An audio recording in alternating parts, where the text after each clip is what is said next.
Hey, good morning. For those of you that don't know me, my name is Rob Williams, and I'm the lead pastor here at The Bridge, and we are so glad to have you here today. I don't see too many new faces, so what's up, family? How are we doing? Did we have a good Christmas? Did we get everything we wanted from Santa? Yes. Okay. I didn't hear any no. Oh, Catherine's shaking her head. She's like, nope, I didn't get nothing. I got coal. No, it's all good.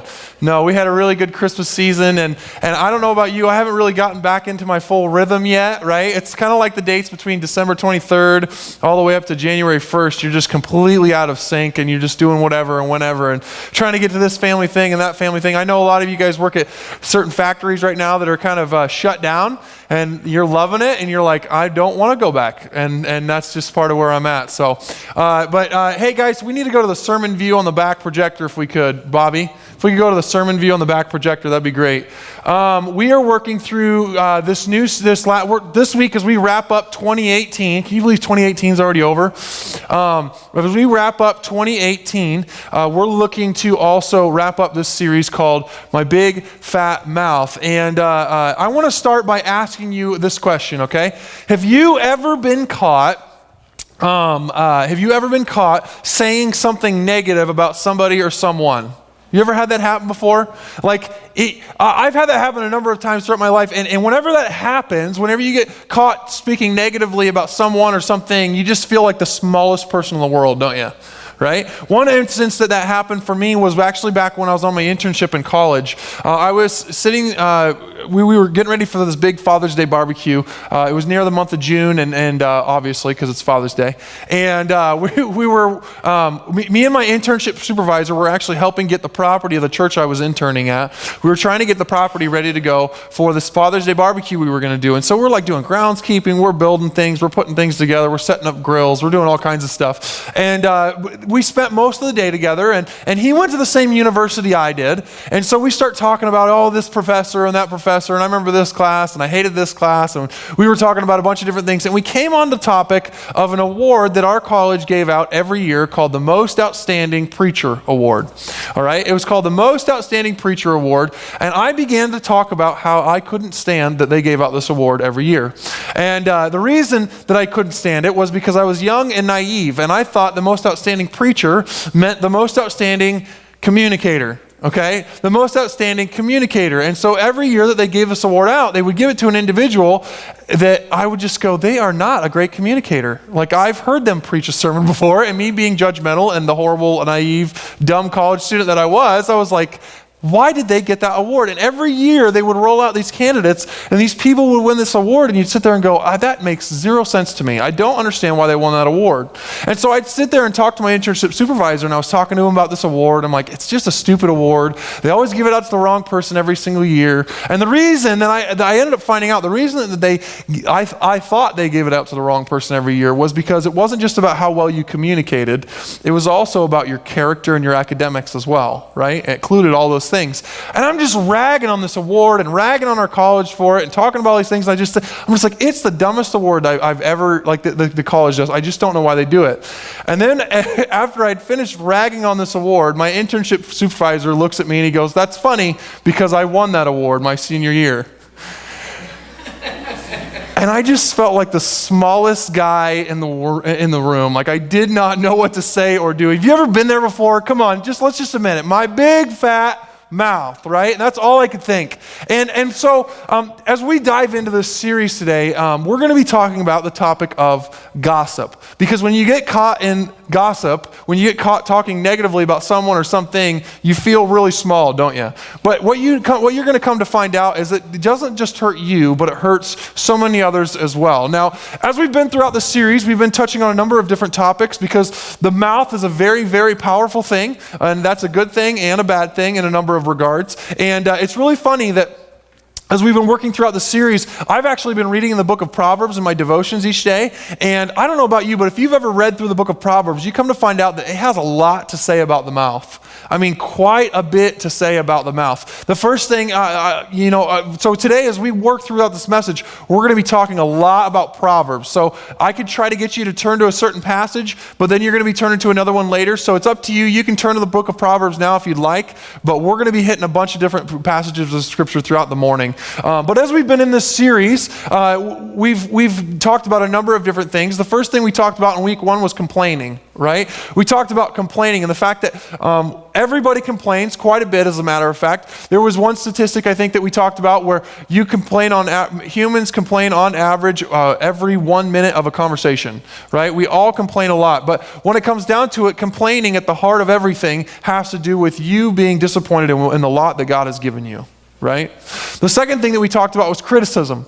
We talked about criticism and the fact that our words have the power of life and death. And you can speak one word of discouragement that will completely tear a person apart, but then you can also speak a word of encouragement that will set them on a path throughout life that will change their life forever. And then finally in week 3, Joe did a great job last week talking about lying, okay? And Satan's plan for a lie. Because Satan doesn't just want you to listen to lies and believe lies. His goal is to get you to live a lie. And his goal is to get your walls of pride up where you're not able to listen to anyone, and the things that you say that come out of your mouth over and over again tend to be lies over and over and over again. And this week, our goal is to wrap up the series by talking about the most poisonous thing I think that comes out of our mouths, and that is gossip. Now, getting back to the idea, to Proverbs and all of the things that it says about your mouth, we come to find out that there are a number of things that have to do with, that you can connect with gossip. The first one that we see is in Proverbs 10:19. It says, sin is not ended by multiplying words. In other words, saying things over and babbling on and on and on. But the prudent hold their tongue, right? This one hit me in the gut when I read it because I'm like, I am a talker. I talk a lot, don't I? Many of you that know me know that I talk a lot. And so one of my biggest regrets as I read the Bible, and one of the biggest things that I get caught with every single time, not just when I'm reading Proverbs, is, man, I need to hold my tongue more. I need to not talk so much. There's not one single passage in the Bible that talks about it's bad to talk less. It's bad to talk less. That's not, there's not one passage in the Bible that talks about that. But it does say over and over and over again about taming the tongue, controlling the tongue, speaking less, right? Proverbs 15:4 says, the soothing tongue is a tree of life, but a perverse tongue crushes the spirit, right? We talked about this, life and death. And then finally, if you continue on in chapter 15, it says, the heart of the righteous weigh its answers, but the mouth of the wicked gushes evil. Now, as we think about the topic of gossiping, we need to understand, and as we've been looking at it every week, that when we look at this topic, it's not just about paying attention to your words, it's about paying attention to your heart. Right? Because Matthew, we've touched on this passage every single week. Out of the overflow of the heart, the mouth speaks. Out of the what? The heart. And as we work throughout the series, as we wrap up the series today, my hope and my prayer is that you would ask God to deal with your heart, not just your mouth. This series is not about her big fat mouth. It's not about his big fat mouth. It's not about their big fat mouth. It's about my big fat mouth. Let's just say that together. It's about my big fat mouth, right? And one of the things that we come to find out within gossip is that it's so easy to get caught up in, isn't it? It's so easy to get caught up in gossip, whether you're the one receiving it or the one speaking it. And the Bible says has something to say about that I think makes a lot of sense. In Proverbs chapter 18, it says, rumors are like dainty morsels that sink deep into one's heart. Okay, when I think about dainty morsels, I think about a can of Pringles. I don't know about you. All right, how many of you love you some Pringles? Come on now. All right, yeah, Pringles are the bomb. All right, I like the jalapeno flavor. Okay, it gives me horrible breath, but it gives me a wonderful tummy, okay? I love me some jalapeno Pringles. I'll eat those all day long. But whenever you open up a can of Pringles, you come to find that you eat one, right? And it's really good, right? And then you're sitting there watching TV, and then you pop another one in your mouth. And they're salty, right? And salty food makes you want to do what? Eat more, yeah. I'm going to eat a mouthful of more, okay? And you just eat one Pringle after another Pringle after another Pringle, and then next thing you know, you're not even through the first quarter of the football game, and what? The Pringles are gone, right? That's kind of how gossip works, isn't it? Hold on a second. I got to get this chewed up here. Okay. Hold on a second. I knew that was dangerous. Okay. It's like a can of Pringles when you gossip, isn't it? A number of times, you come to find out that the more juicy information you find out about this person or that person, the more juicy information you welcome to your ears, the more juicy information you share with others, It only leads you to do it more. And only leads you to hunger for it more, doesn't it? Especially with social media. It said, I heard one quote that said this. It said, gossip has the ability to go around the world and back before the truth gets out of bed and puts its pants on. Right? Gossip has the ability to go around the world and back before the truth has the chance to get out of bed and put its pants on. Especially when in the case of social media. Social media has empowered us in horrible ways, hasn't it? It really, really has. I read this one quote that I'm going to share with you guys, and I was really debating whether to share this or not, so just bear with me. It's kind of dark humor, but I loved what this quote said, and I thought it made a lot of sense, as unchristian as it may sound. It said this. It said, social media has made too many of you comfortable with disrespecting people and not getting punched in the face for it. It's empowered us. It's empowered us to say horrible things about horrible people with no consequences almost. We are prone to gossip, all of us, because it's like juicy morsels to us. Now, many of the guys in the room, maybe you're like me, are like, well, gossip is something only women do. You know, I don't ever get caught up in gossip. You know, my wife gossips all the time. I tell her to stop doing it, but she continues with it. And I thought the same thing until I became a truck driver. Believe it or not. I got like Pringles stuck in the back of my throat. This is not good. Hold on a second. I'm just going to take a drink here.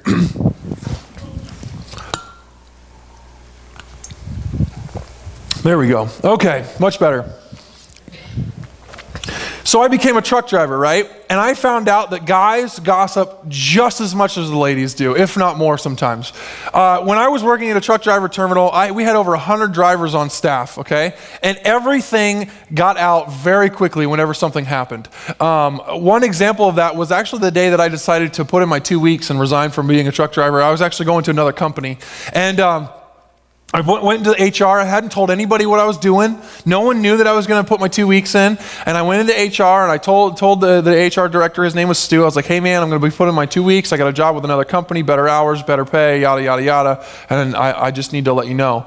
And I kid you not, I walked out of that office and within 10 minutes, I bet you 5 guys come up to me and go, hey man, I heard you put in your resignation. I heard you're leaving. Where are you going, right? We are all very prone to gossip in a number of different ways, and it's not just one people group that does it, not one gender, not one race, not anything. As a matter of fact, the church is very far from exempt when it comes to gossip, isn't it? A lot of times, the church can be worse, can't it? The church can be worse. How many of you have ever heard someone disguise gossip in one way or another in the church? Like they say something like, hey guys, I just have a prayer request. Right? We need to pray for so-and-so because I heard he's cheating on his wife and he's been playing around on her and they just need to work through this and they need to get together with this. And then they start sharing all these details that are completely unnecessary, right? Or, hey, I heard about Teresa's boy. Man, that boy just got thrown in jail for drugs again. Can you believe that? We just need to pray for them. We need to really, really think about them and pray for them. And it just gets awkward. That's happened to me in life group before. I'll admit it. There have been times where I'm sitting in life group and we're sharing prayer requests and someone's sharing way too many details. But it's a prayer request. We just want to pray for them, right? Or maybe they say, well, if it's true, then it's okay to say. Right? We're not spreading rumors. We're spreading the truth. We're talking about, hey, this is really what's going on. It's okay for us to share this. It's okay for us to talk about this. Well, I think another pastor hit the nail on the head when he said this. He said, everything that is said must be true, but not everything true must be said. Everything that is said must be true, but not everything that's true must be said. And the question you have to ask yourself is, what am I facilitating, if not spouting, when it comes to gossip? Whose rumors am I spreading? Whose juicy information am I talking about? How often am I bad-mouthing someone behind their back? How often am I speaking poorly of someone or spreading drama with my words? Because Proverbs says the tongue can bring life or death. And we have to ask ourselves whether or not we want to be known for death or life. And we have to ask ourselves, do I want to be known for hurting somebody? Because gossip hurts a number of different people, right? Gossip hurts a number of different people. The first person it hurts is actually the person it's spoken about, and this is pretty obvious, right?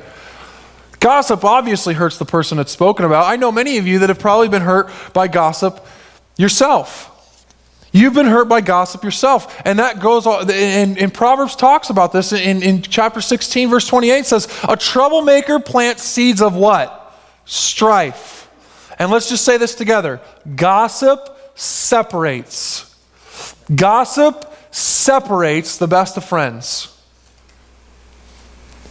Gossip is sinful, right? And what does sin do? It separates. From the beginning of time, when Adam and Eve sinned in the Garden of Eden, when they ate of the tree of knowledge and good and evil, what happened? They were separated from God. They were separated from God, and our sins separate us from God, but then they also separate us from others. I know that many of you in the room today have probably had relationships end because of gossip. No matter how strong or intimate or close that they were. There are many of you in the room today that were friends with people for 20 years even. I know people that were friends with others for 20 years. And one word was said about one person, and it was a personal information, and it wasn't supposed to be said, or it wasn't supposed to be shared, or it was just a rumor or a lie, and it was like a hot knife through butter. I haven't talked to that person since. Gossip separates. And maybe, or maybe you're the person that was the victim, right? You're the person that was hurt by it. You were the person that someone lied, or someone spread a rumor, or somebody shared some personal information about you that you didn't want shared, and you're still hurting from that. Let me tell you, God can heal your heart. God can heal that situation. It's going to take time. It's going to take a lot of time, as a matter of fact, and we'll talk about that in a minute, but you can recover. Maybe someone shared a secret crush you had on someone. Maybe someone shared a personal struggle you've been dealing with. Maybe someone shared something on social media that you really wish they wouldn't have because it was embarrassing or humiliating. Gossip separates. Gossip hurts. There's absolutely nothing good that can come from it.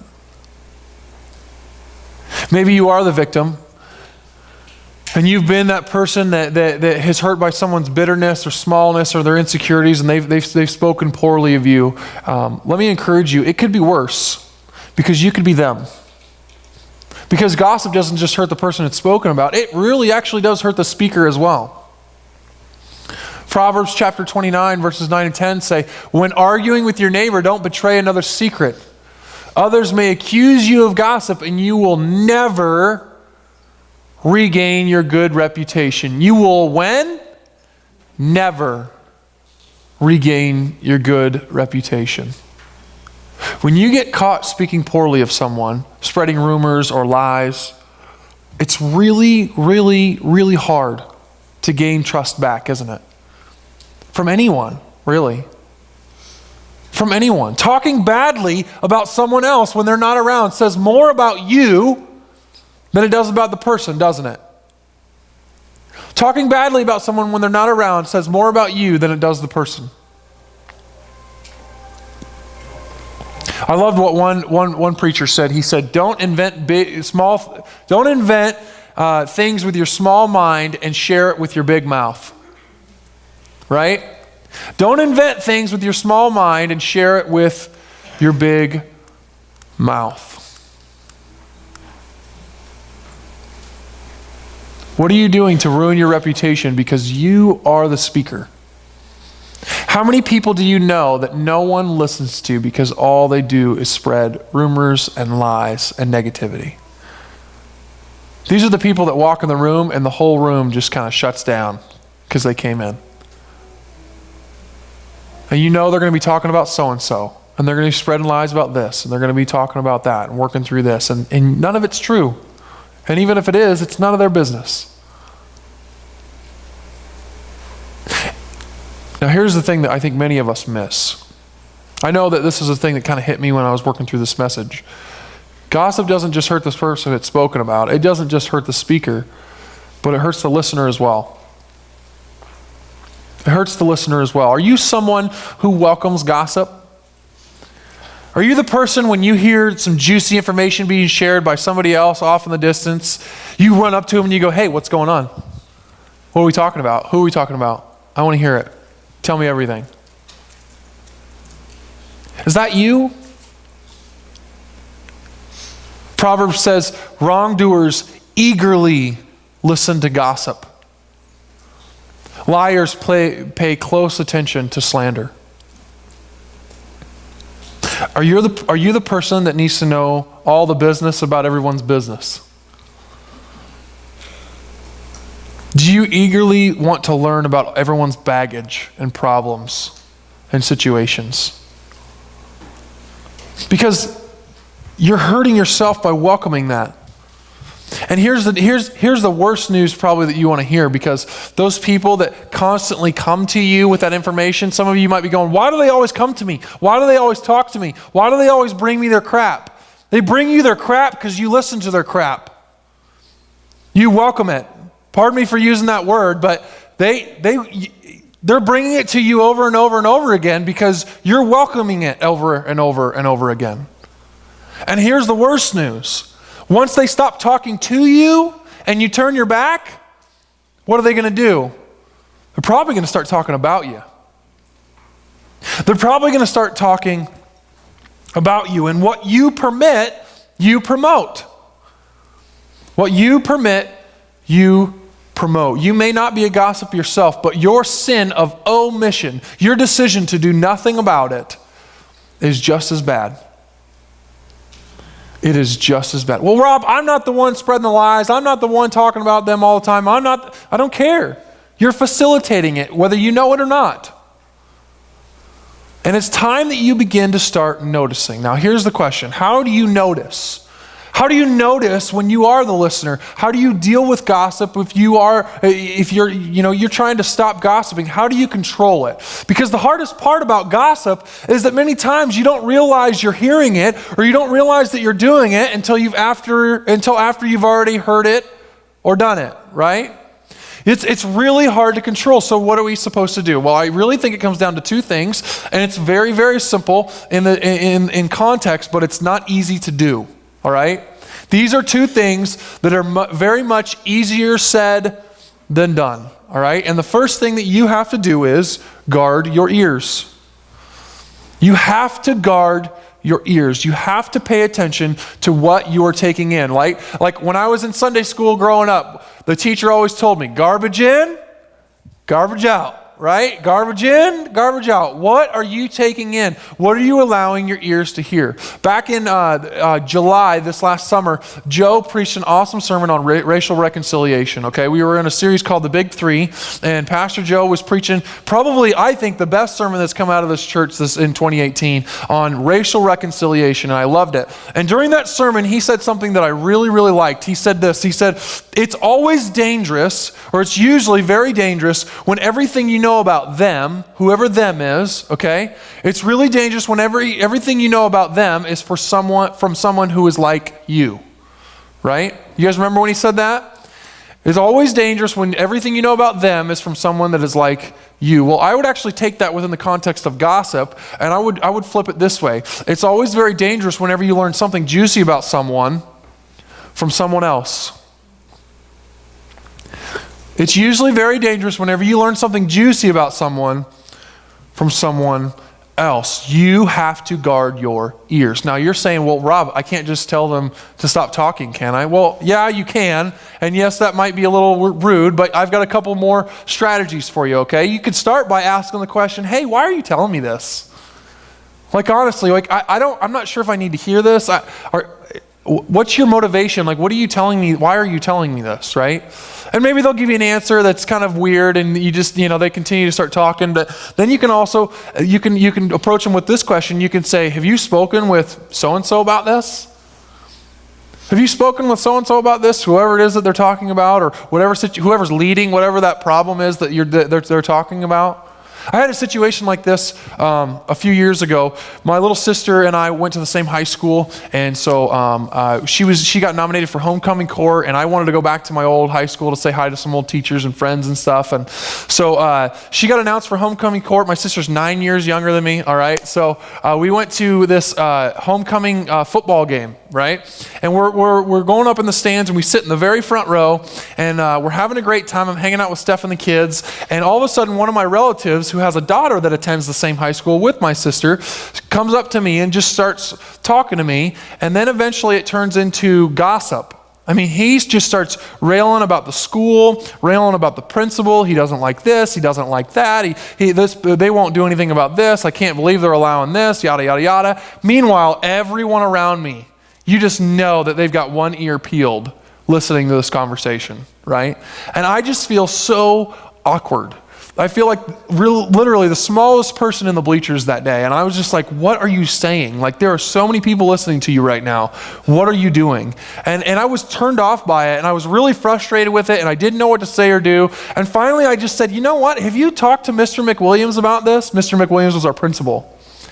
I said, have you talked to Mr. McWilliams about this? Because I know Mr. McWilliams, and he's a pretty good guy. And you may not get the answer that you want, but at least you'll be heard, and maybe you'll understand why things are the way that they are. And it just got quiet. And he stopped talking, right? And what I was doing there was actually biblical. Matthew 18, if a believer sins against you, go privately and point out the offense, right? If the other person listens and confesses it, you have won that person back. Sometimes people come to my office as the lead pastor and they say, hey, I heard that so-and-so was doing this and yada, yada, yada. I said, I'm not getting in the middle of this. I said, if you have a problem with them, Matthew 18 says this is how you're supposed to deal with conflict. And if anything, by me putting my nose in the situation, I'm just going to make it worse. And let me tell you, I've made that mistake as a pastor before. I've stepped into a situation without those people trying to reconcile themselves on their own, and it got ugly. And it made me look worse than it did make me look good. I was directing him to do exactly what the Bible said. Matthew 18, go talk to your brother that you feel has sinned against you. And he got quiet. And he got awkward. And some of you are going, yeah, but Rob, if I ask one of those two questions, it's going to get quiet and it's going to get awkward and I'm going to be uncomfortable and I don't want to do that. Okay, then sin. Sin against your brother, sin against your sister, sin against God. And ask yourself, is it worth having one awkward conversation? Because I tell you what, if you just are able, if you're willing to have that one awkward conversation once, that person will not come back to you. Very rarely, if ever, will they come back to you with gossip. It will shut them down, it will convict them, it'll feel awkward and weird, but they won't come back. The book of Proverbs says this, it says, a gossip goes around telling secrets, so don't hang around with chatterers.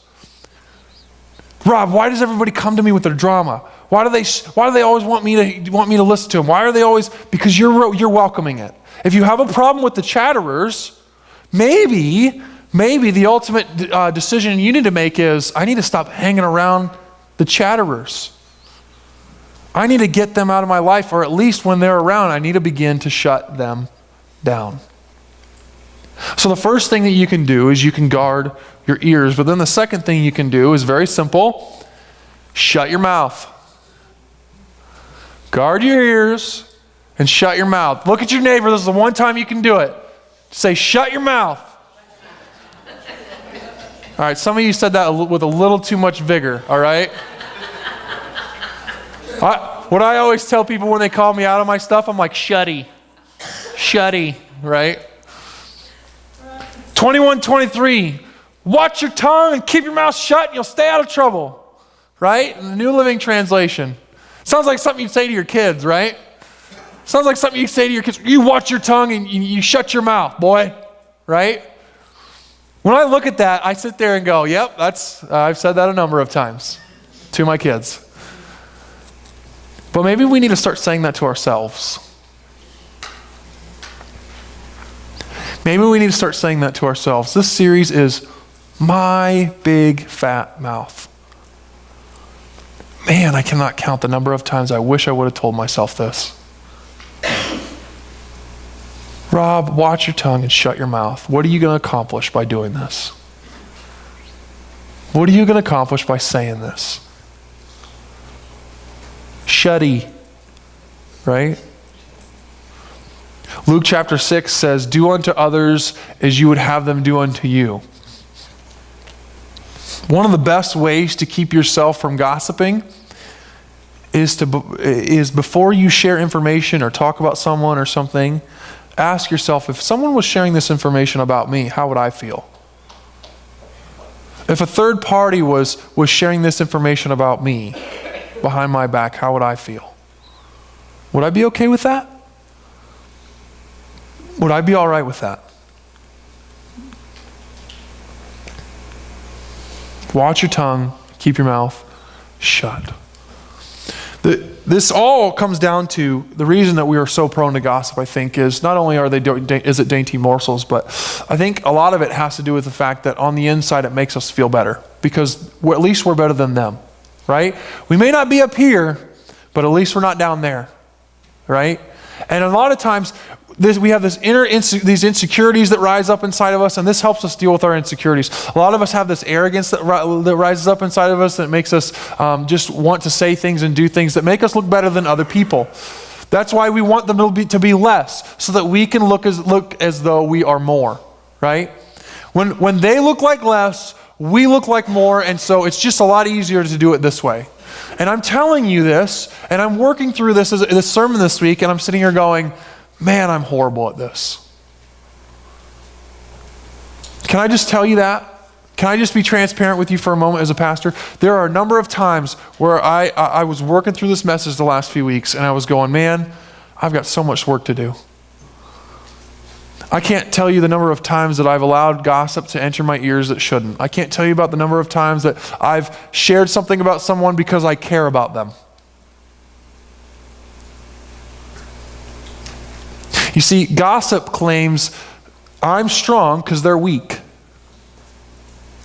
I'm strong because they're weak. The more I can get them to look like less, the better I look. Well, I may not be, Jesus Christ himself, but I'm not as bad as so-and-so. Let me tell you about what they're doing. You ever notice when you share rumors or lies or horrible information about other people, you're always just above where they are? Every single time. But what does the gospel proclaim? The gospel says, I am weak, but he is strong. I am weak, but he is strong. Guys, we can do better. We can all do better in this situation. We can all do better at controlling our tongue and guarding our ears. We can all spend more time leaning into that which God has called us away from, right? We need to lean in so that we can pay attention and go, I'm going to run away from that. And really what it comes down to, and what this entire series has brought us to, and the question you need to ask yourself is, Lord, why do I have this unhealthy desire?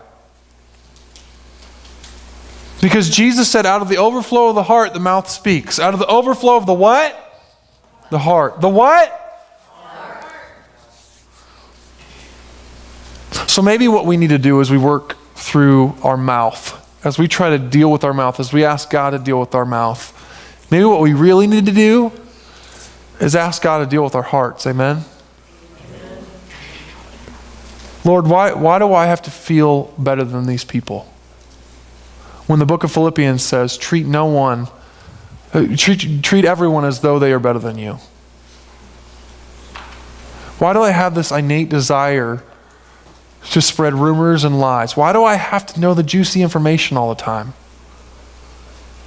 I think it's because I'm sinful. And I need to ask God for forgiveness about that. But not only that, I need to ask those people for forgiveness about that. It's our job to talk to people, not about people. Amen? If you have an issue with your brother, if you're concerned about your brother, if you see that they're falling into sin, if you see someone's marriage that's struggling, if you see someone that's struggling with their kids or something, go to them in gentleness and in love and genuine love. The book of Romans says, let love be sincere, that you may restore them.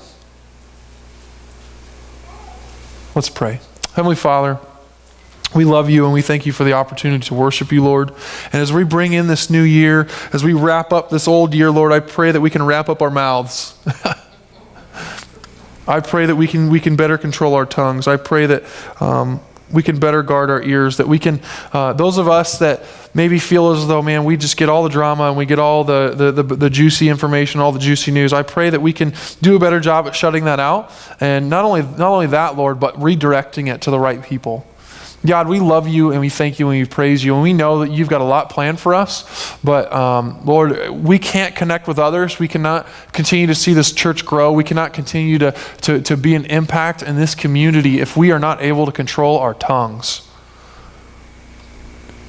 Our tongues can set fire to a forest. I mean, they can just be so out of control and so dangerous, and they can do such horrible things. And so, Lord, I pray, most importantly, that you would deal with our hearts so that our tongues may be tamed. Lord, we love you and we thank you and we praise you for the ability to not only communicate with one another, but with you. And I pray that it's all done in the right manner, in the right ways, and in love and in biblical faith. It's in the name of your Son, Jesus, we pray. And all God's people said, Amen.